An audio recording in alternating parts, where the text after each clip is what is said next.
Hello दोस्त, नमस्ते, प्रणाम। मैं हूँ आपकी वंदना। स्वागत करती हूँ उषा कुशवाहा के चैनल पे। उषा कुशवाहा के चैनल पे आप सभी का स्वागत है। आप लोग से रिक्वेस्ट है, उषा दीदी के चैनल को ज़्यादा से ज़्यादा सपोर्ट करिए। एक प्यारा सा चैत का नवरात्रि आ रहा है, चैत्र का। हम लोग एक प्यारा सा देवी जी का गीत सुना रहे हैं। आप सभी को जय माता दी दिल से। नवरात्रि की ढेर सारी शुभकामनाएं। और छन छन बाजे मोरी मैया के पैजनिया हो अंगनवा हमरे ना, हे अंगनवा हमरे ना, होई माई के पूजनिया, हे अंगनवा हमरे ना, होई माई के पूजनिया, हे अंगनवा हमरे ना।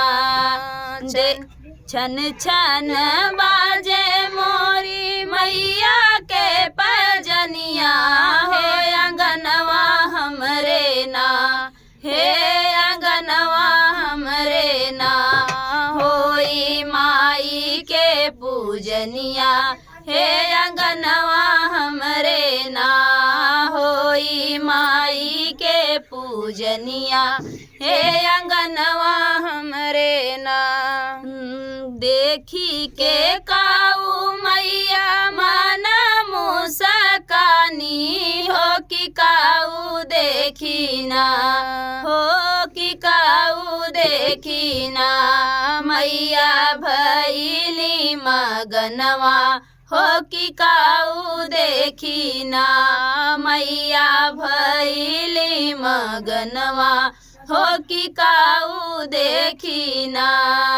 अढ़उल के फुलवा दैया देखी मुसकानी, हो कि निमिया देखी ना, हो कि निमिया देखी ना, मैया भैली मगनवा, हो कि निमिया देखी ना, मैया भैली मगनवा, हो कि निमिया देखी ना।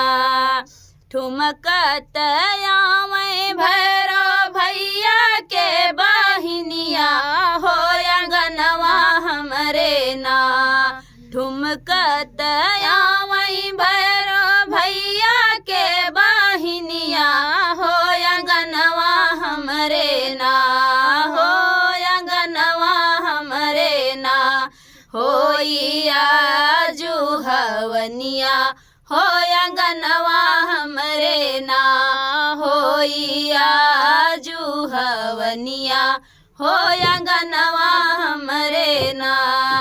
छन छन बाजे मोरी मैया के पैजनिया, हो अंगनवा हमरे ना, हे अंगनवा हमरे ना, होई माई के पूजनिया, हो अंगनवा हमरे ना, होई माई के पूजनिया, हे अंगनवा हमरे ना।